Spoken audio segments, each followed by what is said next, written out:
O título da nossa mensagem é O Sábio Rei Poderoso para Curar uma Terrível Enfermidade. O texto encontra-se em Mateus, capítulo 8, versículo do 1 ao 4, e diz assim: Quando ele desceu do monte, grandes multidões o seguiram. Um leproso, aproximando-se, adorou-o de joelhos e disse: Senhor, se quiseres, podes purificar-me. Jesus estendeu a mão, tocou nele e disse: Quero, seja purificado. Imediatamente ele foi purificado da lepra. Em seguida, Jesus lhe disse: Olhe, não conte isso a ninguém, mas vá, mostre-se ao sacerdote e apresente a oferta que Moisés ordenou para que sirva de testemunho. Então, queridos, Mateus, ele passa a relatar nos próximos capítulos 10 milagres realizados por nosso Senhor Jesus Cristo. Os capítulos anteriores, que nós já ministramos aqui,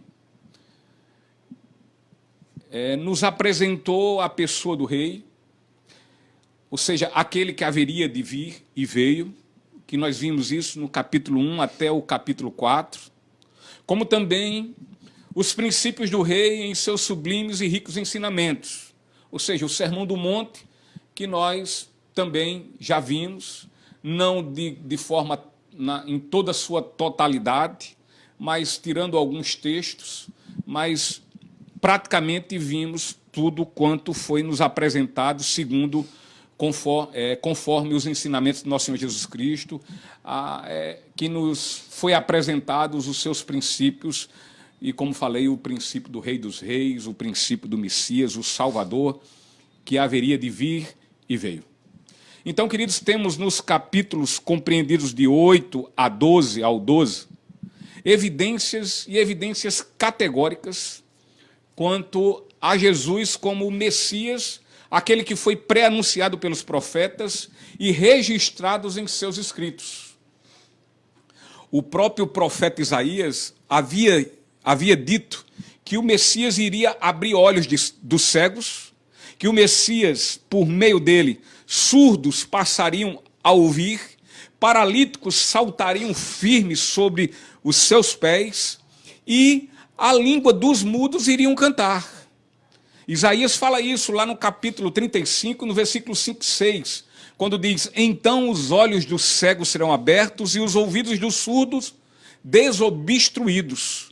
Então o homem aleijado saltará como um servo, e a língua do mudo cantará, porque no ermo as águas surgirão e córregos no deserto.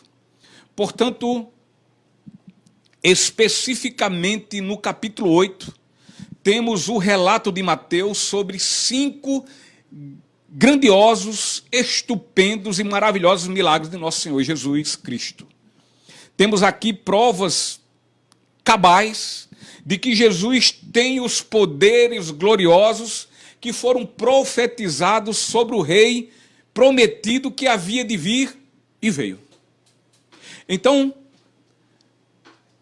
queridos, aqui está sendo apresentado neste capítulo, afinal, apresentado o Rei poderoso, o Messias poderoso, porque afinal, após o maior, após o mais sublime e também singular, ou seja, único sermão pregado, se fazia necessário, quando eu falo único, pela grandiosidade do Sermão do Monte, o sermão do nosso Senhor Jesus Cristo, ninguém o pregou conforme ele pregou, ninguém falou conforme ele falou, visto que ali estava falando o Filho de Deus, aquele que tinha plena autoridade para expor todos os princípios, todos os decretos, todas as vontades, tudo quanto é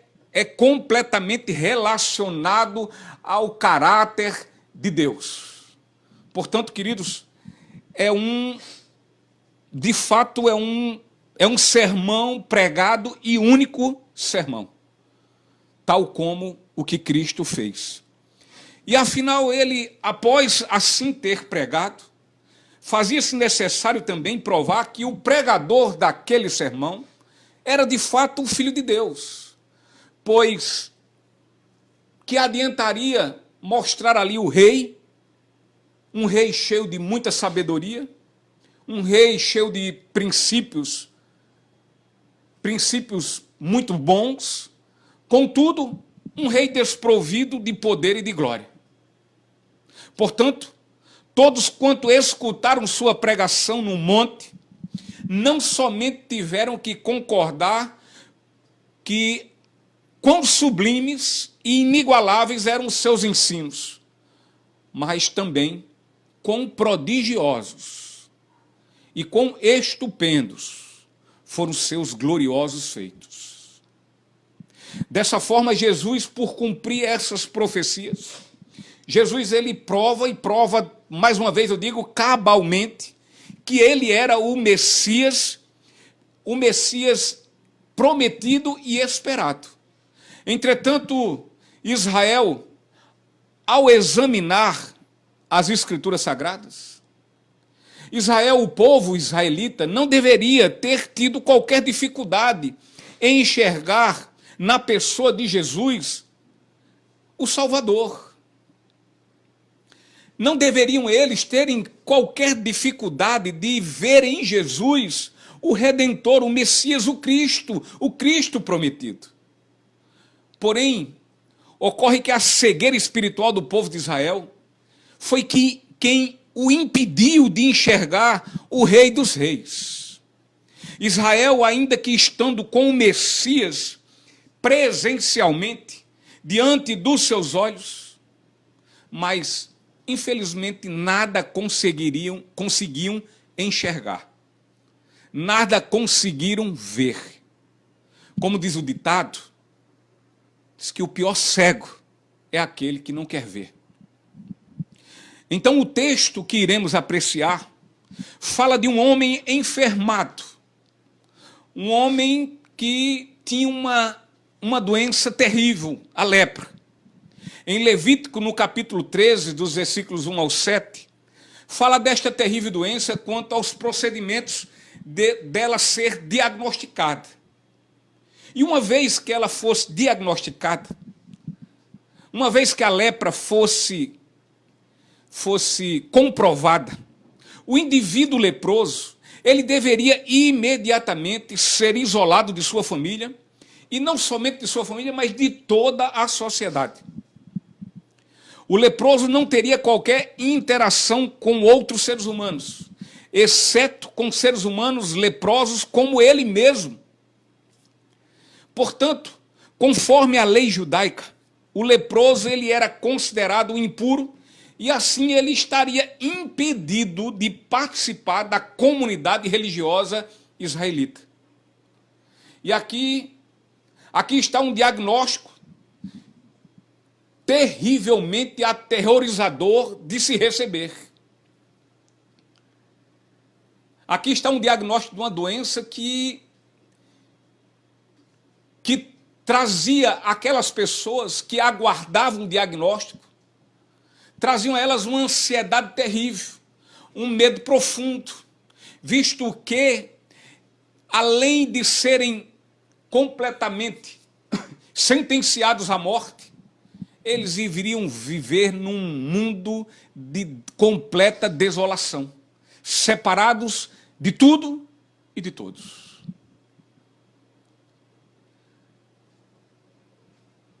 Quem porventura já teve que esperar o resultado de uma biópsia, ou de si próprio, ou de algum ente amado, de algum parente amado, de um filho, de um pai, da mãe, do esposo, da esposa, sabe o quão angustiante é esperar esse resultado.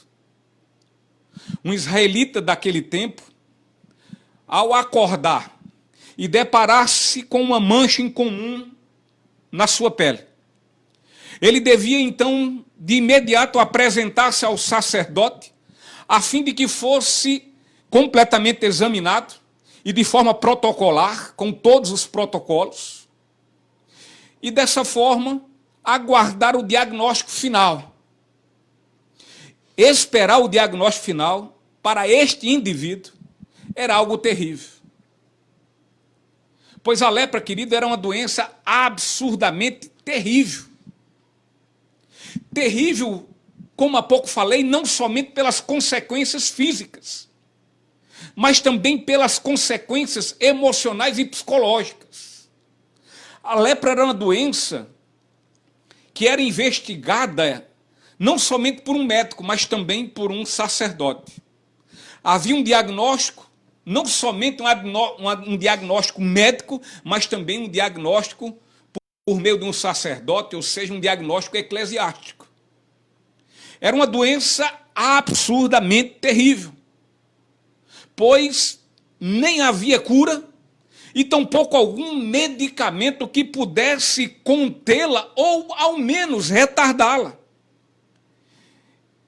E assim, queridos, o tratamento para essa doença era só um. O tratamento era o completo e irrestrito isolamento, e isolamento até a sua morte. Aqui estamos diante do texto que nos relata a cura de um leproso. E tal ocorrido é relatado também pelos outros dois evangélicos sinóticos, Marcos e Lucas. E Mateus, em seu relato, Mateus é um tanto mais resumido, ele é mais sucinto. Cada evangelho, embora tendo suas particularidades, contudo, enfatizam, né, deixam muito bem claro, bem ressaltado, que Jesus, levado pelo seu gracioso e incondicional amor, ele estendeu sua mão sobre aquele pobre, miserável e desgraçado homem, e então, desafiando as normas israelitas, Jesus o cura. Isso está absolutamente ressaltado em todos os evangelhos, que assim trazem esse relato. Então, querido, Jesus, com seu amor magnânimo, com seu amor excelso,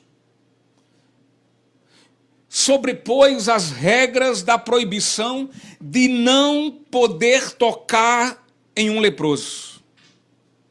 Dessa forma, dito isto que até agora foi exposto,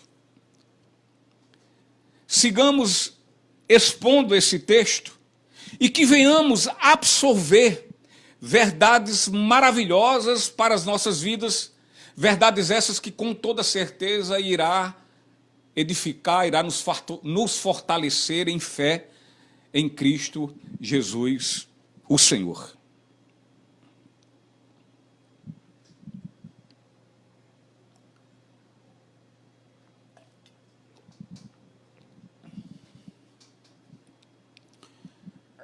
O primeiro fundamento aqui, a primeira verdade que nós podemos aqui enxergar, está no versículo 1.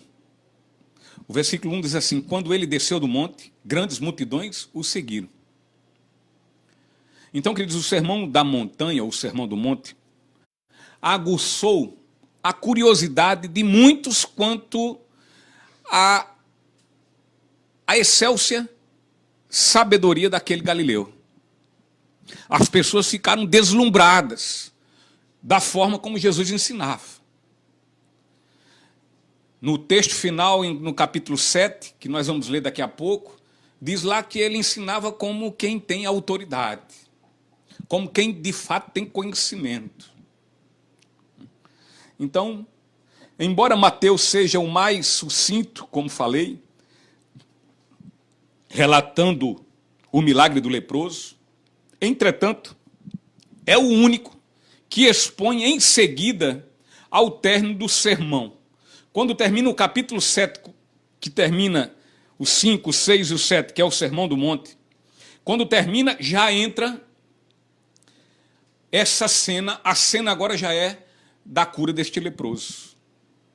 É o único que faz isso. E quando ele faz isso, Mateus faz isso, ele dá ênfase que após Jesus finalizar seu inigualável sermão, a sua inigualável pregação, Mateus diz assim: grandes multidões o seguiram. Então, queridos, a curiosidade dos que passaram a seguir a nosso Senhor Jesus Cristo é evidenciada pelos que o ouviram e que muito ficaram admirados com seus ensinos. Como diz Mateus, vamos ler agora Mateus 7, versículos 28 e 29.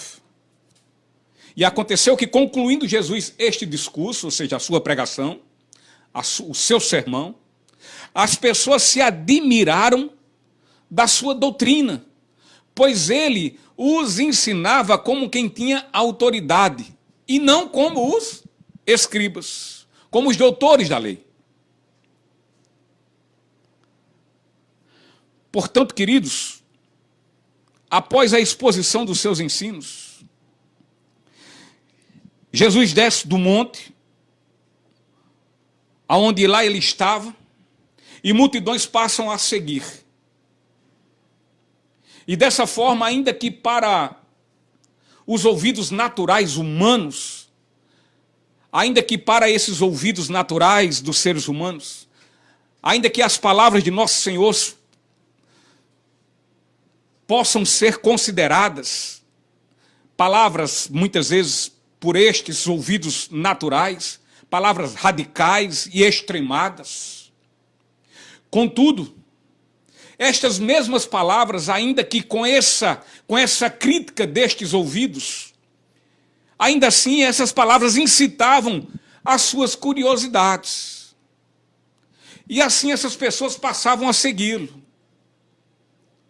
As palavras de nosso Senhor Jesus Cristo tinham poder de chamar a atenção das pessoas, visto que multidões passavam a segui-lo posteriormente, como ainda hoje acontece. Há muitas pessoas que acham interessante a pregação do Evangelho, da palavra de Deus, que param para ouvir, contudo, não assimilam ela como um tudo, como um todo, como algo precioso para si, para a sua vida, mas pinçam delas algumas coisas que querem para si, e as outras eles tomam como palavras radicais, que não é bem assim, que é tudo muito relativo. Mas mesmo assim, essas pessoas, mediante a palavra de Deus, elas ainda param, ouvem e até seguem. Até seguem. Não crendo piamente, verdadeiramente na pessoa de Cristo, mas pelos seus anseios, os mais diversos, possíveis e imagináveis. Então, as palavras de nosso Senhor Jesus Cristo, ele tinha esse poder, o poder de chamar a atenção. O pastor William MacDonald, ele diz algo e eu concordo com o que ele falou. Quando ele diz que ainda que os muitos impenitentes e rebeldes ouvidos humanos não gostarem e refutarem as palavras de Jesus, ainda assim jamais poderão esquecê-las. Portanto, queridos, o Sermão do Monte, ele atraiu as multidões até nosso Senhor Jesus Cristo. E Jesus passou praticamente o resto de seu mistério a rodear destas multidões. Alguns o seguiam por admiração e por entender a preciosidade de sua mensagem, porque de fato entenderam. Porém, muitos, na verdade, multidões, esses muitos, o seguiam levados por curiosidades e interesses próprios, completamente longe do objetivo da vinda de Jesus ao mundo. Completamente longe do objetivo da pregação do Evangelho. Mas Jesus, embora tenha se tornado muito popular, Jesus nunca deixou ser levado pelo assédio dessas multidões. O que é algo fato e explícito na palavra de Deus, aonde iremos ver, e não somente uma vez, Jesus dispersando essas multidões que lhe seguiam completamente motivadas por seus mais diversos, cobiçosos e egoístas interesses. Exceto o seguiam pelo fato do que ele verdadeiramente veio fazer e realizar na terra em seu ministério. A este Jesus não tinha nenhum problema. Ele nunca teve problema de dispersar multidões. Não foi absolutamente isso, nunca foi problema para ele. As pessoas vinham até ele e ele sabia, porque ele é Deus, ele é onisciente, ele conhece os corações e sabiam seus verdadeiros motivos porque estavam andando, seguindo para onde quer que ele fosse. E Jesus, sabendo dos seus motivos completamente equivocados, motivos distorcidos, motivos completamente avessos, opostos à motivação dele vir à terra, em seu ministério, e aqui realizar, consumar a obra de salvação a todo pecador que crê no seu nome. E diante disso, Jesus dispersou essas multidões. Disse: vocês estão me buscando por tudo quanto eu aqui não vim fazer. Eu não vim aqui ser provedor de suas pretensões, de suas cobiças, de suas ambições. Eu não vim aqui ser um propagador da prosperidade financeira. Eu não vim aqui para ser um curandeiro. Não, eu vim aqui como um médico, sim, um médico dos médicos, mas para curar vocês da pior doença que pode existir, que os fada a morte e a morte eterna, o pecado. Eu vim aqui, sim, prosperar a vida de vocês, mas prosperar espiritualmente, porque vocês andam como pobres miseráveis, ainda que tendo tudo. Mas eu vim aqui para que vocês prosperem. Eu vim aqui para que vocês sejam prósperos espiritualmente, crendo no meu nome e sabendo que o maior tesouro que vocês possam anelar está nos céus, na eternidade. Está no meu reino.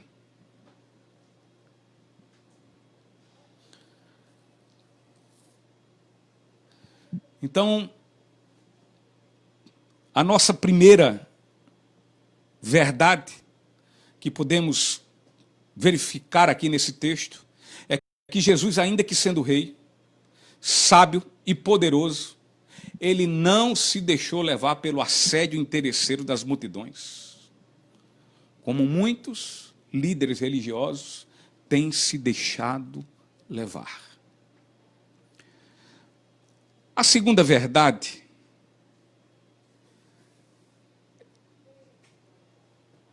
que nós aqui vamos olhar agora é no versículo 2, quando diz: um leproso, aproximando-se, adorou-o de joelhos e disse: Senhor, se quiseres, podes purificar-me. Então, queridos, aqui estamos diante de um versículo esse que nos mostra um ser humano completamente desgraçado. A lepra era, nesse tempo, uma terrível ameaça à vida de todo e qualquer ser humano. Era uma doença não somente aterrorizadora, mas também uma doença desoladora, pois essa doença arrasava a vida de uma pessoa, levando esta vida à completa ruína. A lepra, queridos, levava a sua vítima a viver em completa quarentena. A quarentena que nós estamos vivendo é fichinha, é nada comparado à quarentena que deveria ser cumprida na vida de um leproso. Porque essa quarentena tratava de um isolamento completo e radical. O leproso seria arrancado, extirpado do seio, do convívio de sua família, como também de toda a sociedade. sua vida se resumiria em um leprosário, onde ali passaria o resto de sua vida vendo o seu corpo fétido, fedido, sendo carcomido, apodrecido até a sua morte. De fato, queridos, a lepra era algo aterrorizador. De fato, a lepra era algo desolador. A lepra é uma enfermidade causada pelo bacilo de Hansen. E foi essa doença a mais temida de todas no século I. Era uma doença que os médicos diagnosticavam da seguinte forma: olha, o seu problema é lepra. E é o seguinte: compre o pano de mortalha porque não tem jeito para você, não há cura. Ser diagnosticado com lepra seria o mesmo de ser sentenciado à morte. Curar um ser humano desta chaga através da medicina era impossível. Contudo, Jesus curou o leproso de tal forma que é inconcebível a mente ilimitada do homem.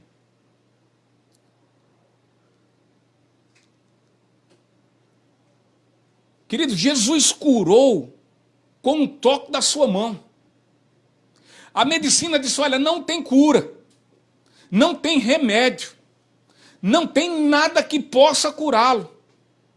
Não existe vacina, não existe antibiótico, nada, absolutamente nada. É inconcebível, é impossível aquele que tem lepra ser curado. E da forma que Jesus fez, na cabeça humana, aí pronto. Era muito mais impossível ainda, com um toque da mão.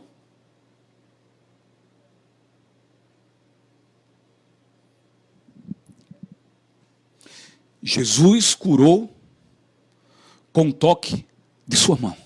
Louvado seja o nome do Filho de Deus.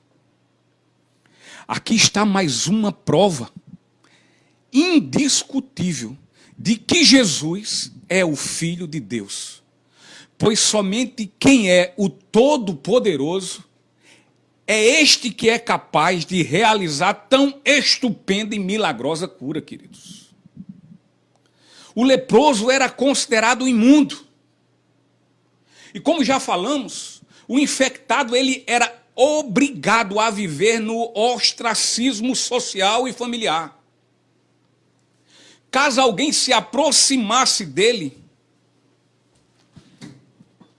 era seu dever, era sua obrigação, a obrigação dele, do leproso, gritar: imundo, imundo, para que dessa forma não fossem por ele contaminados.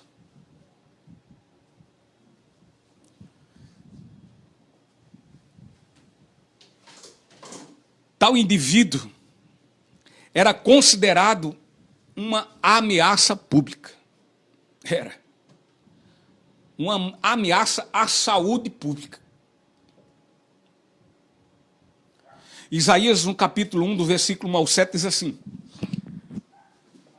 a visão de Isaías, o filho de Amós, a qual ele viu a respeito de Judá e Jerusalém nos dias de Uzias, Jotão, Acás e Ezequias, reis de Judá. Ouçam os céus e dê ouvidos, ó terra, porque o Senhor tem falado. Eu tenho alimentado e fiz crescer filhos, e eles têm se rebelado contra mim.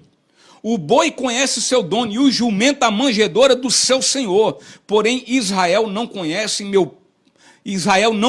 meu povo não pensa.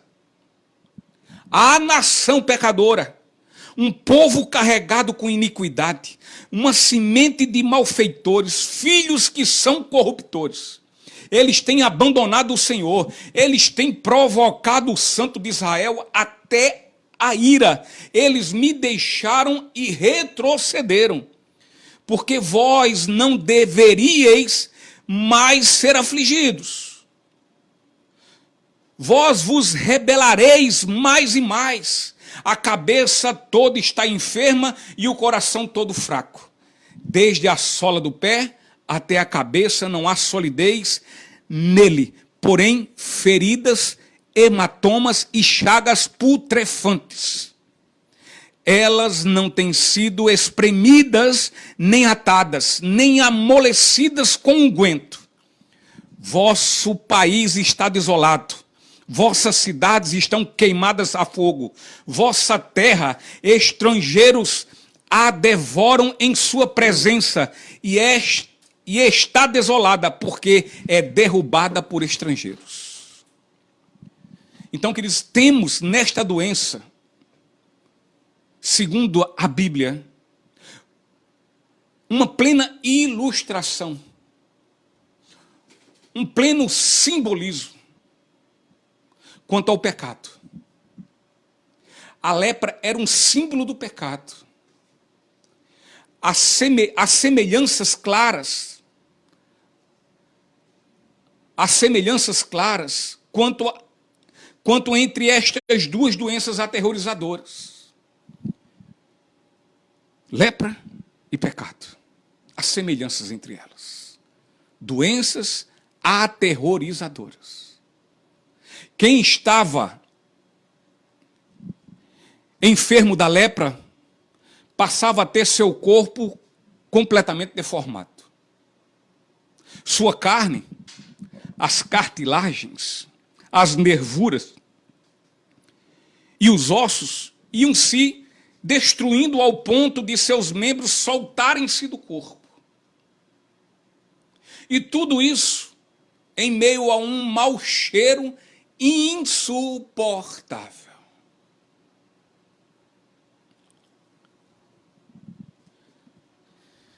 Assim é o pecado. O pecado, aquele que está enfermado pelo pecado, e no caso o enfermado pelo pecado é aquele que está preso, escravizado, aquele que está na prática do pecado, ele deforma toda a sua vida. Ele faz com que sua vida seja completamente decomposta.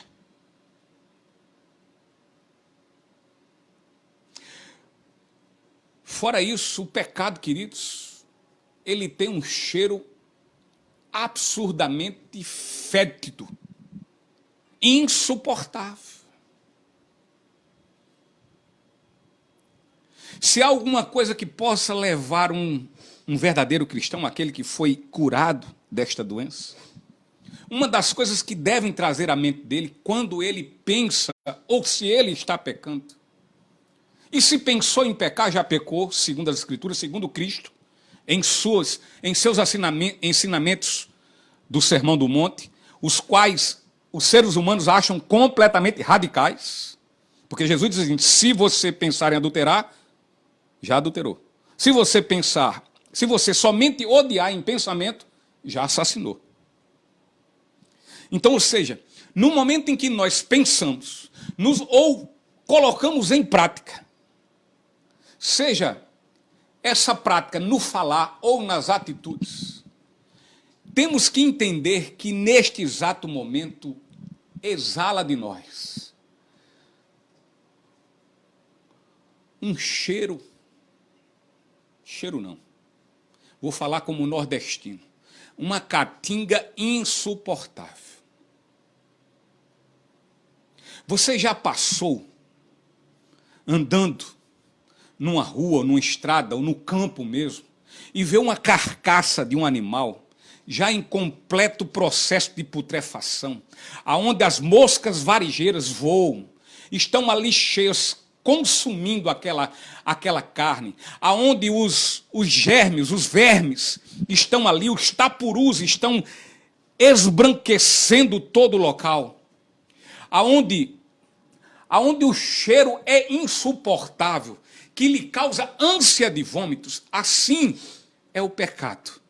E é assim que deve trazer a lembrança o cristão sobre o pecado na sua vida. O quanto ele é fedorento, o quanto ele é podre, o quanto ele é absurdamente triste, desolador. E mediante isso, lembrar-se que um dia foi liberto disso, para que não mais ele seja uma oferta desagradável aos olhos de Deus, para que mais ele se lembre que agora, mediante o seu lavar pelo purificado, sendo purificado pelo sangue precioso de Jesus Cristo, agora você foi lavado, você foi redimido, e esse cheiro que, ao entrar nas narinas do Senhor, ele abomina de forma terrível. Então é preciso que nós, quando pensarmos nessa luta que temos do nosso interior, onde habita o Espírito Santo de Deus, e no lado exterior, aonde está a nossa carnalidade, a nossa natureza anterior, e que quando essa natureza quer se sobrepor à nossa vontade, a vontade de Deus que está em nós e que deveríamos nos submeter a ela, que pensemos o quão neste momento nós estamos fétidos, apodrecidos, o que lembremos a nossa situação anterior e o que Deus fez por nós agora. E assim venhamos, dessa forma, enchermos de completa força e rejeitar o pensamento, a fala e a ação.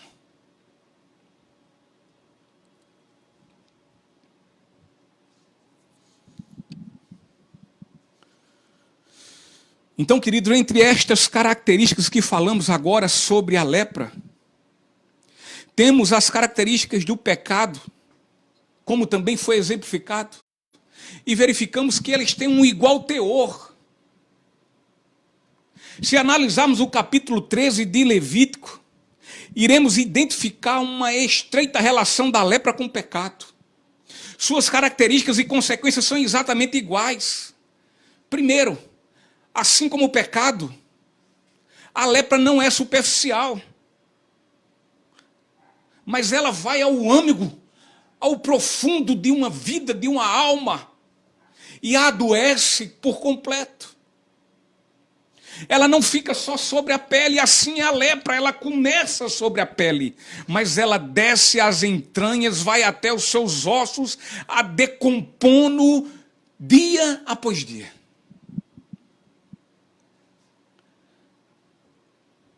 A lepra, o pecado, assim como a lepra, ele atinge profundamente uma vida. A outra coisa é que a lepra espalha-se por todo o corpo. Ela contamina tudo. E o pecado é da mesma forma. E a lepra, quando contamina, ela isola, ela separa. E o pecado separa o homem de Deus. A lepra também, queridos, ela é considerada uma praga que é destruída pelo fogo.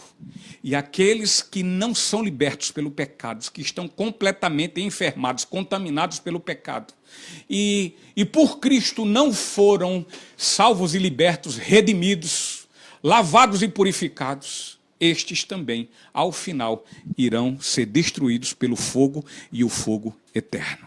O fogo indestrutível, o fogo que não se apagará, mas queimará por toda a eternidade, a saber, o inferno.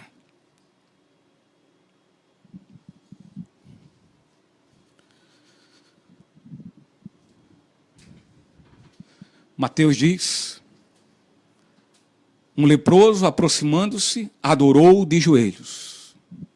Aquele homem, mesmo que sendo sentenciado a viver no ostracismo social até a morte, ou seja, completamente à margem da sociedade, marginalizado, aquele homem estava sentenciado a viver fora da relação com todos. Mas, tendo com certeza aquele homem ouvido falar de Jesus, ele corre até o Senhor. Ele vai até ele. Ele encontra uma forma de driblar toda a multidão que seguia Jesus e também as ordens da lei. E assim ele apresenta-se a Jesus, o Filho de Deus. O leproso, ele então, como faz ao se apresentar diante de Deus? Ele prostra-se diante de Jesus e diz: Senhor, se quiseres, pode purificar-me. Oh, coisa linda e maravilhosa. Senhor, se quiseres, podes purificar-me. Não há como não entendermos que esse homem de fato havia ouvido, havia de algum momento, em algum dia, em algum local, ficou ao longe, escutando por detrás de uma parede, de alguma coisa, escutando alguém falar sobre Jesus. Alguém falou sobre o Nazareno e ele ouviu. Pois é clara, é contundente a declaração de fé deste homem. Ele fala sem arrudeio, queridos. Ele fala como quem tem absoluta certeza do que quer, do que pede e principalmente a quem pede. A quem pede. Ele sabe o que está falando. Ele não fica como uns e outros. E aí, como é? Tu tem fé ou não tem? Tu crê ou não crê? Bom, eu creio do meu jeito. Ele tem certeza de quem ele está com quem ele está falando, a quem ele pediu, o que ele pediu. Podemos imaginar esse homem chegando a Jesus e falando assim: Jesus, eu sei quem é o Senhor. Eu não tenho dúvida alguma quem é o Senhor. Eu sei que o Senhor é o Messias. Eu sei que tu és o Salvador, o Filho de Deus que tanto esperávamos. Glória seja a Deus pela sua fidelidade para com Ele mesmo, que cumpriu a sua promessa de enviar o Salvador, e eu sei que tu és Ele, Senhor. Portanto, Senhor, eu estou aqui, oh glória, eu estou aqui para lhe fazer um pedido, para de forma humilde lhe pedir, Senhor, eu sei que quanto a atender, eu sei, Pai, que tu és soberano, eu sei, Jesus, que tu és soberano para decidir se me atende ou não, mas saiba que não tenho dúvida alguma, nenhuma. Aqui no meu coração não resta dúvida mais alguma que o Senhor é poderoso para fazer infinitamente mais do que podemos pedir ou mesmo imaginar, Jesus. Queridos, precisamos sempre termos em mente que quando nos colocamos diante de Deus e o fazemos devido às nossas muitas preocupações, quando nos colocamos muitas vezes diante de Deus devido às nossas aflições, devemos fazer na certeza que Ele pode todas as coisas. Não resta a mínima dúvida a quem de fato creu, a quem de fato sabe o que Ele é capaz de fazer. Porque Ele já fez em sua vida. Aquilo que você nunca imaginava, Ele fez. Aquilo que você nunca pensou em pedir, mas Ele lhe concedeu.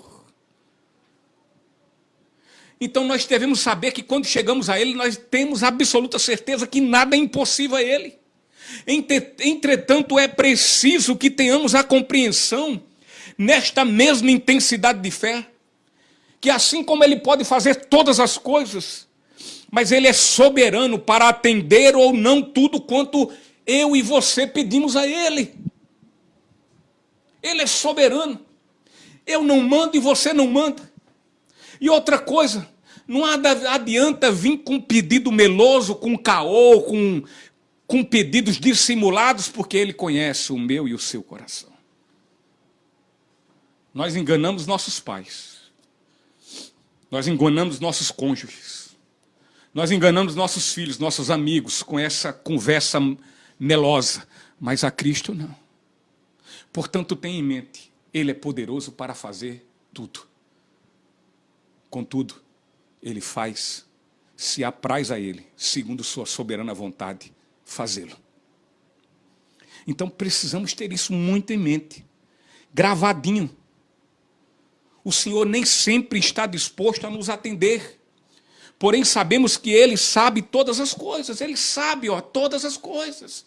Ele sabe o que está aqui, nessa cachola pensando. Ele sabe quais são os meus propósitos. E Ele sabe que o propósito que eu tenho que ter aqui tem que ser o dele. E o dele prevalece sobre o nosso. Porque a vontade que é feita é a dele, e não a minha nem a sua. Ele deixou isso muito bem claro. Quando orando ao Pai, disse-lhe que se seu pedido não fosse a vontade dele, do Pai, que fosse feita então a vontade que é sua. Essa é a oração que ele nos ensina. Seja feita a tua vontade, no céu e na terra. Foi assim que Jesus nos ensinou a orar. Ele fez isso lá no Sermão do Monte. Ele não diz, eu decreto, eu declaro, eu estabeleço. Ainda que você use no nome de Jesus, você não declara nada, quem declara é Ele. Você não estabelece nada, quem estabelece é Ele. O propósito que é realizado e consumado é o dele, não é o meu nem o seu. Mas é o dele nas nossas vidas. Foi da mesma forma que ele fez lá no jardim do Getsemane, em sua luta. Ele disse a mesma coisa. Não a minha vontade, meu Pai, mas a tua. E olha, foi imbuído, levado por essa mesma fé e convicção, que o leproso entrou na presença de Jesus dizendo, Senhor, se quiseres, ou seja, se for tua vontade, podes purificar-me. Ele afirmou. Eu sei que, se tu quiseres, tu podes.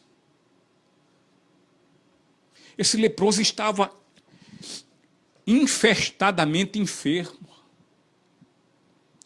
A chaga da lepra havia tomado o seu corpo. Ali estava um moribundo, ali estava um zumbi, ali estava um morto-vivo. Contudo, nenhuma das circunstâncias desfavoráveis da sua vida o intimidou a apresentar-se a Jesus. Ao contrário, estas circunstâncias, de alguma forma, o impeliu a Cristo, porém não foram elas em si mesmas, mas porque ele enxergava em Cristo sua única, bastante e suficiente esperança de ser curado.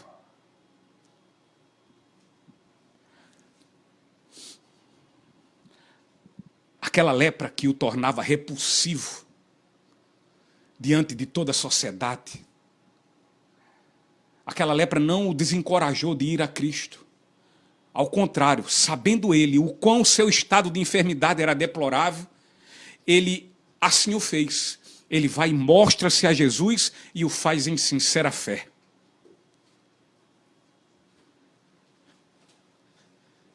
Já viu a semelhança do pecado com a lepra? Efésios 2:1. Estávamos mortos todos nós em nossos pecados e delitos. Efésios 2 diz que nós estávamos completamente sepultados na sepultura do pecado. Mortos. Em nós vida alguma havia. Éramos completamente zumbis, moribundos, mortos vivos. Sim, mortos em nossos delitos e pecados. Mas uma vez que Cristo surgiu diante de nós, uma vez que o Espírito Santo nos invadiu e nos convenceu do nosso pecado, do nosso estado deplorável de pecado, do nosso estado desgraçado de pecado, de quão nós somos e éramos e estávamos completamente corrompidos por Ele. afastados do Senhor, aonde nós estávamos mortos, afinal de contas, nós amávamos esse estado, nós amávamos o pecado, e por amarmos o pecado, tínhamos como recompensa a morte. Estávamos mortos, condenados por toda a eternidade. E então Cristo nos surge. Ele fala aos nossos corações, Ele fala a nossa alma, Ele fala em nossa mente, Ele nos faz entender quem somos e quem é Cristo. E quando isso acontece, então nós corremos como esse leproso correu. Driblamos todas as questões, as questões de preconceitos, todas as vergonhas, driblamos tudo, porque não há nada mais de se envergonhar. E agora nós nos colocamos diante do Senhor em completa e verdadeira fé, reconhecendo que Ele é o Filho de Deus, que Ele é o Messias, que Ele é o único que pode nos curar da nossa lepra, o pecado que nos condena, da nossa lepra, a lepra que nos enferma, que nos deixa completamente doentes, doentes de morte e de morte eterna. A doença daquele leproso era incurável. Medicina, ciência ou qualquer outro poder humano não podiam lhe curar. E quando ele entende isso, quando na sua cabeça a ficha cai, ou seja, assim como o filho pródigo, quando ele cai em si, quando os olhos lhe são abertos, quando os ouvidos lhe estão destampados, quando ele consegue enxergar a glória de Deus, e quando ele consegue ouvir o estrondoso e sublime e inigualável, a inigualável voz do Evangelho de nosso Senhor Jesus Cristo, ele se derrete todo, como uma cera, um bloco de cera diante de uma tocha de fogo. Ele se quebranta diante do Senhor e o reconhece como o Cristo, o Messias, o Salvador, a sua única e suficiente esperança de ser curado e ser salvo, e salvo por toda a eternidade. O leproso se apresenta ao Senhor, sabe de que forma? Conforme a primeira bem-aventurança que Jesus ensinou, lá ainda no comecinho do sermão, no capítulo 5, lá pelo versículo 3, quando Jesus diz: abençoados são os pobres de espírito, porque deles é o reino do céu. E assim ele se apresenta com toda a característica desta bem-aventurança, ou seja, como um pobre de espírito, ele se apresenta com humildade, ele se apresenta com sinceridade, ele se apresenta com a verdade da sua vida, e ele se apresenta dizendo: Senhor, nada posso fazer a respeito desta minha chaga, mas uma coisa eu tenho certeza, Tu és o Senhor, o Filho de Deus, Tu és o Todo-Poderoso, e esta chaga diante de Ti, nada, absolutamente nada, ela é, porque Tu estás, Tu és sublime, e Teu poder é glorioso, e pode me livrar e me curar dessa chaga. Portanto, eu sei que Tu podes fazer. A questão, será que o Senhor pode fazer isso por mim? Será que esta é a Tua vontade para mim? Perdoa-me, Senhor. Ajuda-me, Senhor. Socorre-me, Senhor.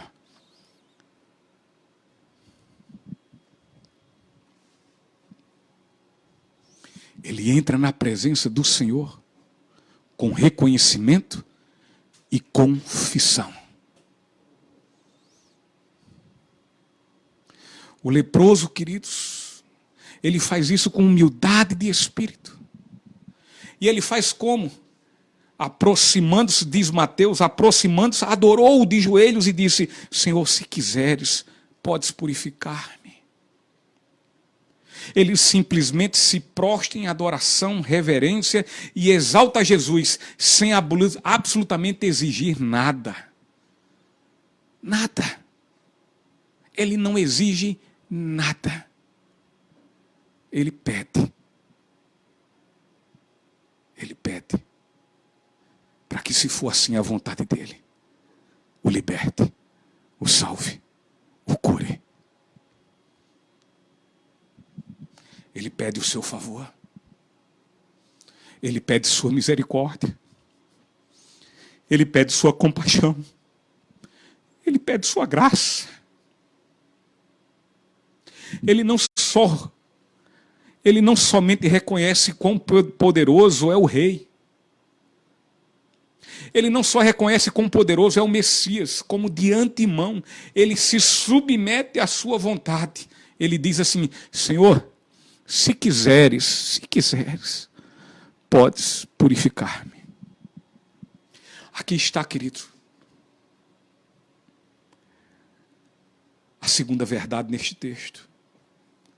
E a segunda verdade é que a lepra é uma doença que devasta e desgraça como o pecado. Porém, diante de um coração quebrantado e cheio de uma verdadeira fé, o Filho de Deus pode curá-lo, pode salvá-lo, pode redimi-lo, pode purificá-lo.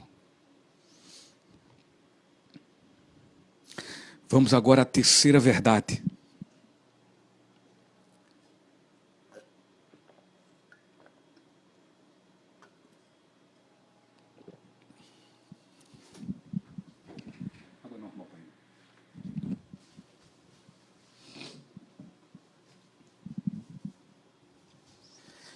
Versículo 3, nós vamos observar essa verdade.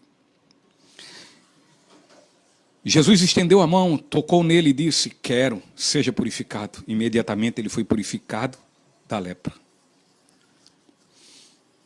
Ao contrário da sociedade israelita, que tratava o leproso com repulsa, Jesus o recebeu. E ao receber, chega próximo a ele ao ponto de tocá-lo. Aquele que a lei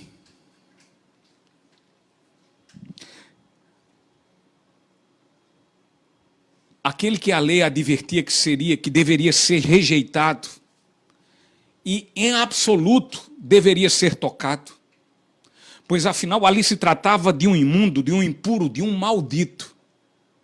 Jesus então sobrepõe sua mão no seu corpo, tocando-o com misericórdia e compaixão. Tal atitude violava os princípios da sociedade judaica.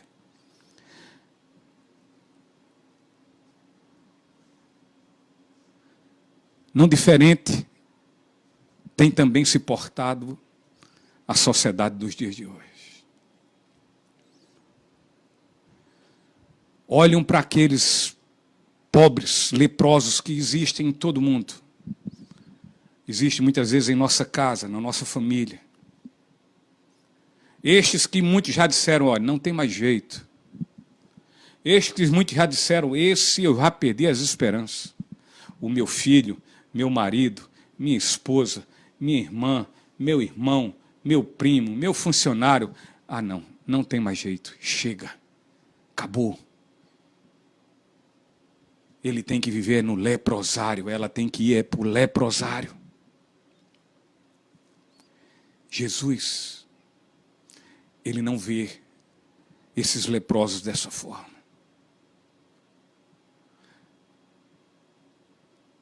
Jesus, ele diante daquele que era rejeitado pela família, pela sociedade, como muitos têm sido por aí, Jesus vai e bota sua mão sobre ele e o toca e o purifica. Eu não sei você, mas eu escutei e ouvi falar, mas escutei também dizer a meu respeito: esse não tem mais jeito. É um caso sem solução. Não há mais o que fazer. Eu já fiz o que tinha para fazer. Esse meu filho só tem um lugar para ir agora, é o leprosário. ele tem que sair do meio da minha família. Aliás, eu tenho que esquecer de uma vez por todas que eu nunca tive um filho. Um dia, esse leproso que aqui vos fala, ouviu falar de Jesus, do Nazareno. E então ele vai e dribla toda a multidão e se apresenta diante desse Jesus que revelou-se a ele com toda a sua glória, com toda a sua misericórdia, sua compaixão e sua graça. Ele revela-se a mim, ele revelou-se a esse leprosário aqui e fez com que meus olhos fossem abertos e os meus ouvidos destampados. E derramou sobre mim a sua graça e a sua compaixão. Um dia ele fez isso e eu cheguei diante dele e disse: Senhor, eu sei que tu podes. Portanto, se for tua vontade, purifica-me. Senhor,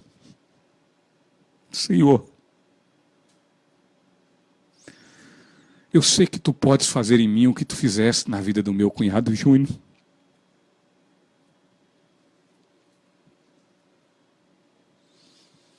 Ele usou de misericórdia, de toda a sua misericórdia, infinita misericórdia, e não me deu o que eu merecia. Colocou-se em meu lugar em completa compaixão e recebeu sobre ele todos os meus pecados e concedeu-me a sua justiça em vez da condenação. Ou seja, ele me deu o que eu nunca mereci, nem mereço e nunca merecerei. A graça. Ele se deu por mim.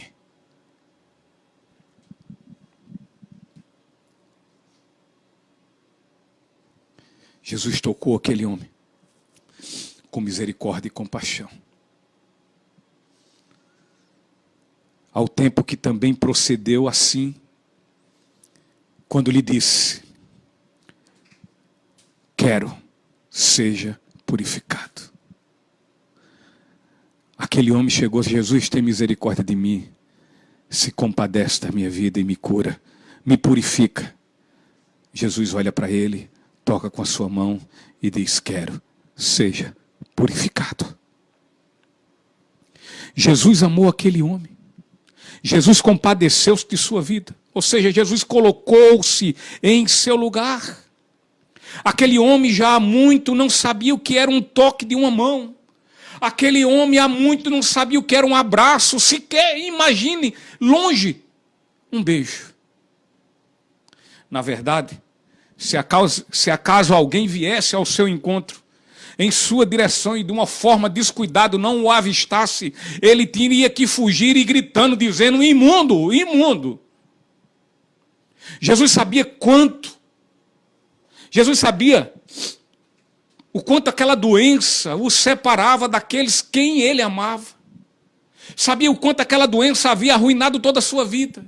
E sendo assim, Jesus toca naquela vida, naquela pobre, miserável vida, desgraçada vida, com poder e glória, porém levado por sua compaixão, aquele que é poderoso para fazer infinitamente mais, para fazer o que inexiste passe a existir, para realizar tudo quanto é impossível aos homens, tornar-se possível.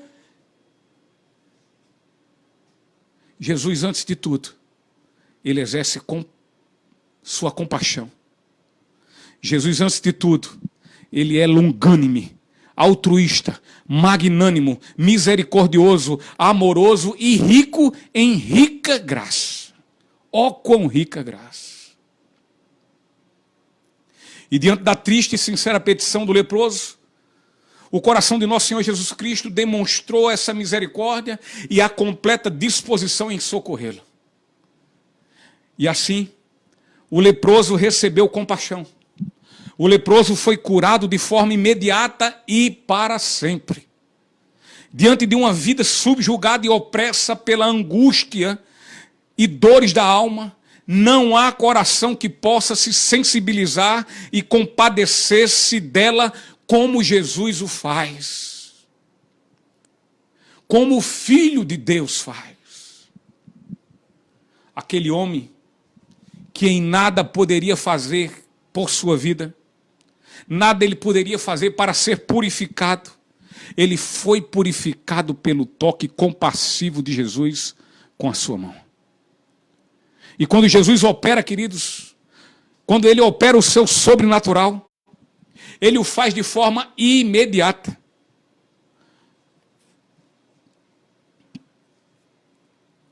O poder de Jesus, quando ele atua, ele não deixa nada pela metade.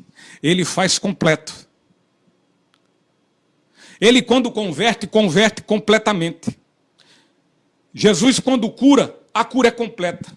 Jesus, quando converte, o caminho muda e a mente é transformada conforme a sua mente. Jesus, quando ele opera seus milagres, Jesus o faz de forma imediata. Ele faz de forma completa e para todo sempre. Por séculos e séculos. Amém. E aqui está a terceira verdade. O rei é sábio. O rei é poderoso.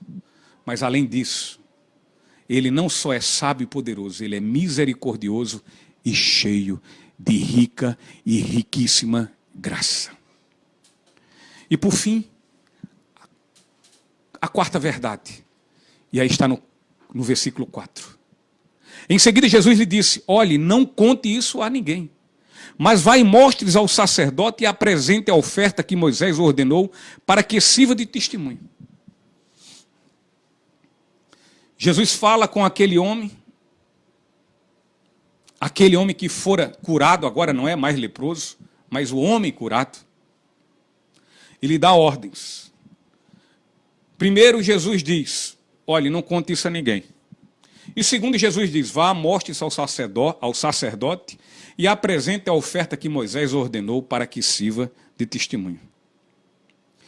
Queridos, Jesus não tinha intenção nenhuma de exaltar-se, de fazer ser crescido sua reputação, com o objetivo a fim de ser assediado como um vaidoso, como os homens têm suas pretensões, quando são assediados por multidões.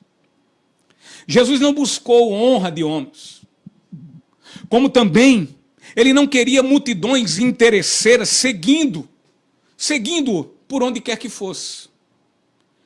Lembremos que estas multidões, estas que o seguiam com seus mais escusos interesses, Jesus as dispersou sem problema algum. Jesus ele não queria aglomerações ao seu redor em virtude do milagre da cura da lepra, pois isso faria muitos perderem o foco no objetivo único de seu ministério terreno, ou seja, curar, mas curar da pior enfermidade do ser humano, o pecado. E é isso que tem acontecido. As pessoas têm perdido o foco no objetivo que Jesus teve e tem quando veio ao mundo, se fazer sacrifício pelo pecador. Ele veio aqui para me salvar e salvar a você, e nada mais que isso.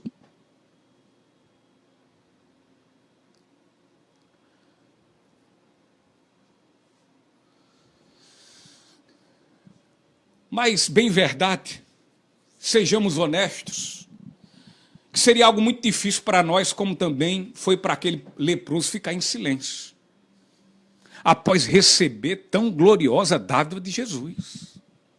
Não é? Eu me lembro quando eu recebi essa dádiva de Jesus, quando ele me purificou. Eu não aguentava tirar essa palavra da boca, mas Jesus não me disse naquela época que era para me ficar calado. Ao contrário, Jesus disse depois desse acontecimento, lá pelo capítulo 28,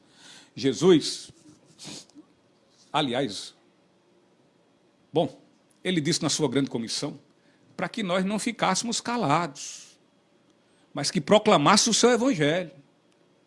Mas aqui havia um propósito de Jesus não fazê-lo, pedir para aquele homem que não fosse divulgar o que tinha acontecido. E era justamente isso, para não atrapalhar o seu ministério. O quanto foi atrapalhado. Jesus, por conta dessas curas que fez, que haveria de ser feito para que o quê? Para que as profecias se cumprissem. Mas Jesus também foi assediado de uma forma tal que teve momentos que Jesus quis entrar em cidades e não conseguia.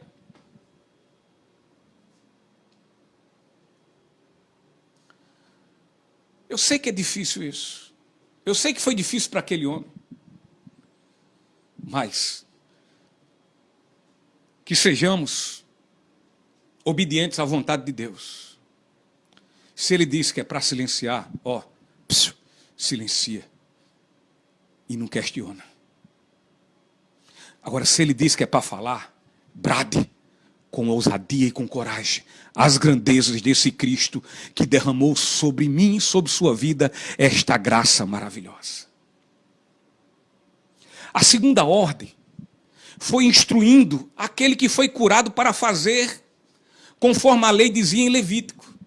Ou seja, uma vez curado, conforme a lei, ele deveria ir até o sacerdote a fim de ser examinado. E sendo examinado, houvesse o diagnóstico da cura. Para que dessa forma, o sacerdote pudesse declará-lo limpo.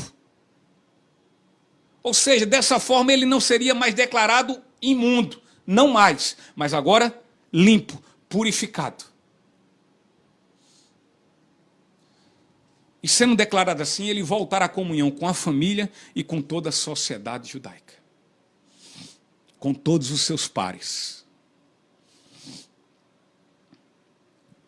Mas Jesus também lhe disse, apresente a oferta que Moisés ordenou, para que sirva de testemunho. E aqui a coisa pega.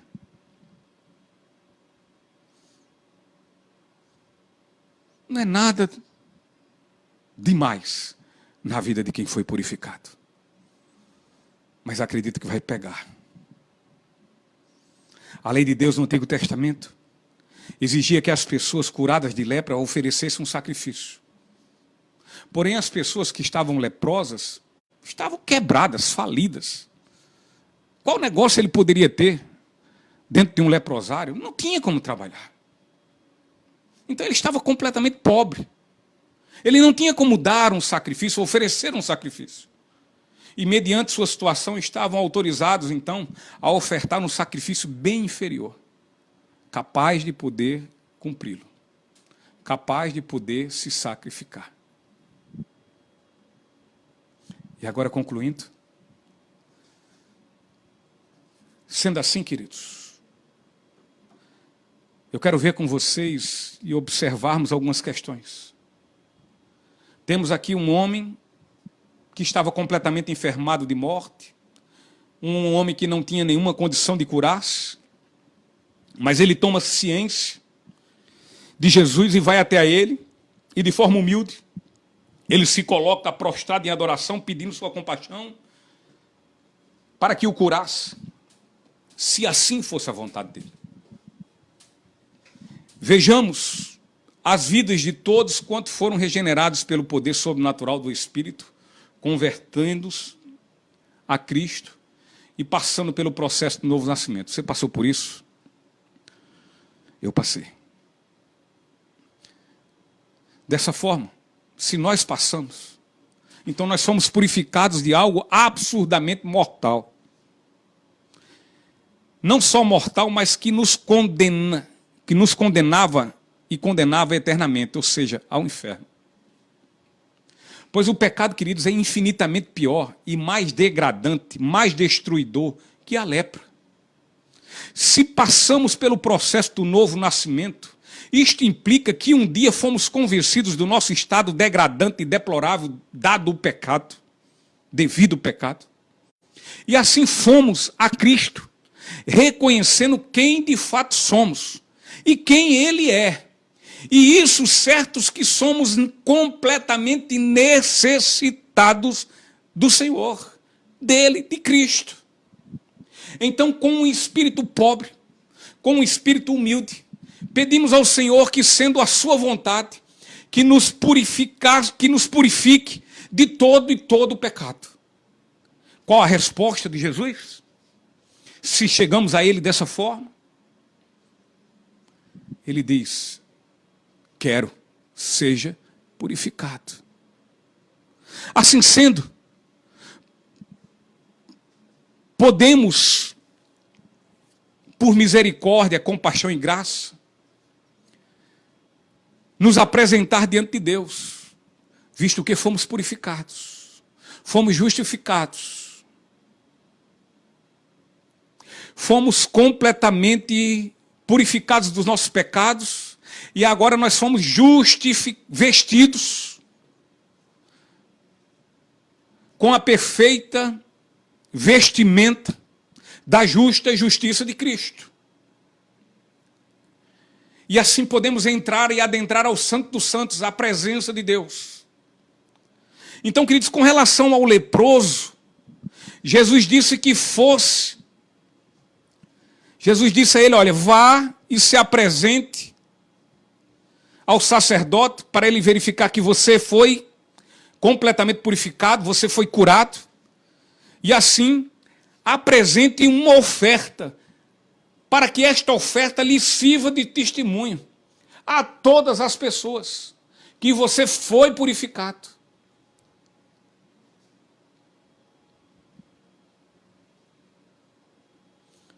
Eu lhe pergunto, nós somos mais purificados e curados que o leproso? Claro que sim. A nossa lepra era muito mais terrível e desoladora do que a do leproso. A nossa lepra, o pecado, é muito mais terrível e desoladora. Mas, Senhor, pela sua compaixão, misericórdia e graça, nos purificou. Pergunto, e nós? Vamos oferecer a Cristo que sacrifício? Qual é o meu e o seu sacrifício?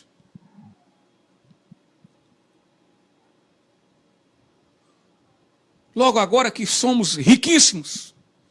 Riquíssimos em quê? Em graça ou glória?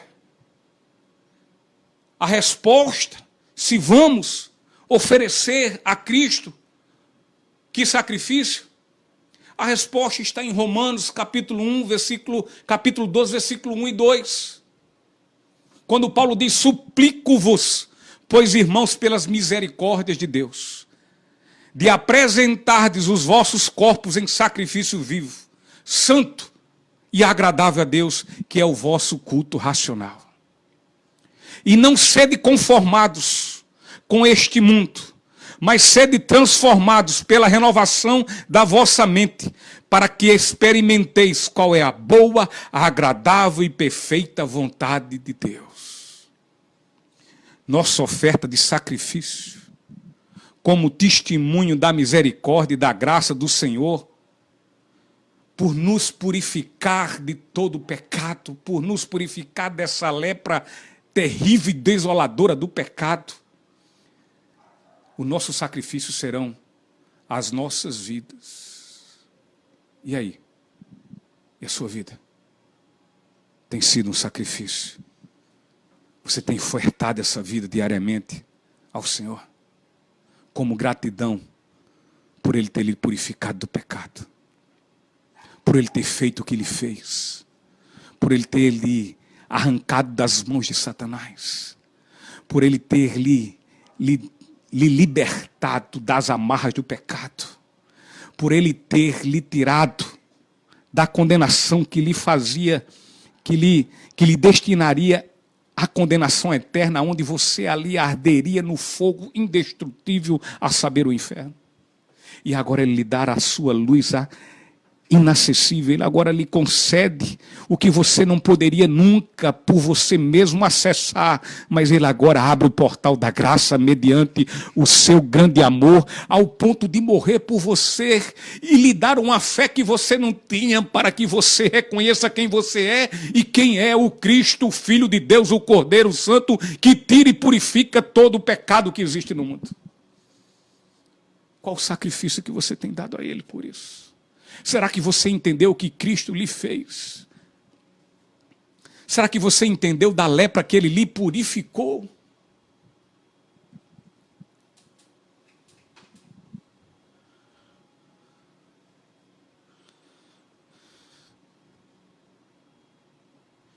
O sacrifício que nós temos que ofertar ao Senhor dia após dia é a nossa vida. Uma vida que nem é minha, nem é sua, não é mais nossa, mas é de Cristo, porque Ele nos comprou e comprou para que vivamos não mais para nós mesmos, mas para Ele. 1 Coríntios capítulo 6, versículo 20. Porque fostes comprados por um preço, portanto glorificai a Deus no vosso corpo, na vossa vida e no vosso espírito, os quais são de Deus. Lembra o que Pedro falou no começo, quando lemos aqui? Que não fomos comprados por um preço vil, por qualquer coisa, por qualquer porqueira, por ouro ou por prata, por bens ou riquezas, mas fomos comprados pela maior preciosidade que existe, por algo que tem um valor imensurável. Nós fomos comprados pelo precioso sangue de Jesus. Não somos mais de nós mesmos, somos de Cristo. Não servimos mais a Satanás, mas agora somos servos de Cristo. É isso que nós somos. Ou senão, nunca por ele fomos comprados e redimidos e purificados dos pecados. Pulando outro capítulo de 1 Coríntios, nós vamos verificar no capítulo 7, versículo 23. Fostes comprados por um preço, não sejais servos de homens. Não somos donos de nossas vidas. Inclusive, deixa eu salientar a mim e a você, de nada mais somos donos. Jesus não é somente dono de nós, como também ele é dono de tudo quanto temos. Isso é meu? Não, é de Cristo. Aquilo é meu? Não, é de Cristo. A minha vida é minha? Não, é de Cristo. Se ele lhe comprou, é dele. Se você tem me dizer que nada que sua vida é dele e que tudo que você tem não é dele, que não é ele que é o dono, é porque você nunca entendeu o quanto você foi agraciado pela purificação do sangue precioso do Cordeiro Santo de Deus. Cristo nos deu uma pérola de valor inigualável. Ele nos deu sua graça. Ele nos deu a vida que não tínhamos. Segundo Mateus, no capítulo 13, Jesus fala de um mercador de pérolas, em uma parábola sua, de um mercador de pérolas que encontrou uma pérola de valor inestimável, assim reconhecendo o seu valor, ele vendeu tudo quanto tinha para adquiri-la. Ele não diz para adquiri-la e negociá-la, não, para adquiri-la, para tê-la consigo.